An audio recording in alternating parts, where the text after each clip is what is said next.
Avez-vous déjà entendu ça? Qu'une garantie mécanique, ça se négocie pas? Bien, je vous annonce que c'est faux. Il va arriver que oui, la garantie manufacturière, elle, ça se peut qu'elle ait un prix fixe puis qu'on ne puisse pas y toucher. Le manufacturier a établi un prix sur sa certification, sur sa garantie et c'est le prix qui a été mis. Par contre, dans l'usager, quand on tombe dans des garanties de véhicules usagés, alors là, il se pourrait qu'on puisse le négocier. Un prix d'auto, ça se négocie. Alors, un prix de garantie mécanique, on peut négocier ça aussi. Est-ce qu'on peut avoir un rabais de 2000 $ dans notre garantie mécanique? Je penserais pas. Là, il faut quand même pas exagérer. Mais quand on va arriver dans notre beau petit bureau avec notre directeur commercial puis avoir la présentation des produits, ça se pourrait que si vous discutez avec lui puis que ça arrive que vous y preniez 3 protections, exemple, une vitre teintée, une assurance invalidité puis une garantie mécanique, mais peut-être que vous pouvez négocier un petit quelque chose parce que vous avez pris 3 éléments dans votre transaction, 3 protections. Peut-être un petit 10 un petit 15 un petit rabais par-ci, par-là. Arrêtez de penser que nécessairement toujours 3 ou 4 000 de profit dans une garantie mécanique, c'est totalement faux. Oui, il y a des mauvaises pratiques. Oui, il y en a qui le font, mais c'est pas toute l'industrie qui va aller prendre des profits démesurés dans les garanties mécaniques. C'est un mythe, c'est de la désinformation qui circule, mais c'est vrai qu'il y a de la mauvaise pratique et il y en a qui le font. Donc, en tant que consommateur, on peut se protéger. On va aller lire nos exclusions, lire nos limitations, lire notre couverture. Quand tu es en train d'acheter une garantie mécanique, en fait, si tu veux savoir pas si tu es en train de te faire avoir ou pas avoir, parce qu'en tant que consommateur, tu as un petit peu de responsabilité. La personne qui va te présenter la protection,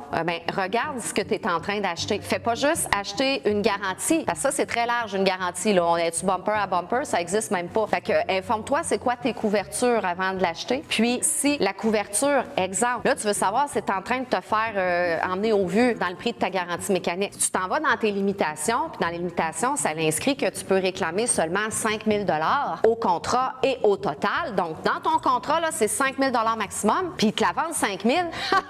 Là, tu es en train de te faire avoir. Ah, c'est pas normal que le contrat coûte aussi cher que qu'est-ce qu'il peut honorer. Il n'y a aucun avantage à aller prendre cette protection-là à ce moment-là. Alors ça, c'est un signal d'alarme. Si les couvertures sont vendues pour le prix de la garantie mécanique, il y a un problème ici. Donc ça pourrait être un petit signal que la personne ne vous présente pas la protection comme il faut. Pour retourner à la négociation de votre garantie mécanique, oubliez ça, là. On n'ira pas avec un rabais à 1 000 $ ou un rabais à 2 000 $. Là. On n'est pas là. On n'est pas là du tout. Par contre, est-ce qu'on va être capable d'aller chercher un petit 10 ou un petit 15 % de rabais si on prend d'autres protections mixées avec ça? Peut-être. Est-ce qu'on pourrait dire, on prend le véhicule, la mécanique, on la veut, elle coûte un peu trop cher, notre budget serait ça, est-ce qu'on est capable de négocier? Bien, si vous ne le demandez pas, vous ne le saurez jamais. Donc, moi, ce que je vous dirais, demandez. Puis, tout dépendant de votre transaction que vous êtes en train de conclure, vous allez avoir une réponse qui va venir avec. Mais c'est totalement faux de dire qu'une garantie sur un véhicule usagé ne se négocie pas du tout.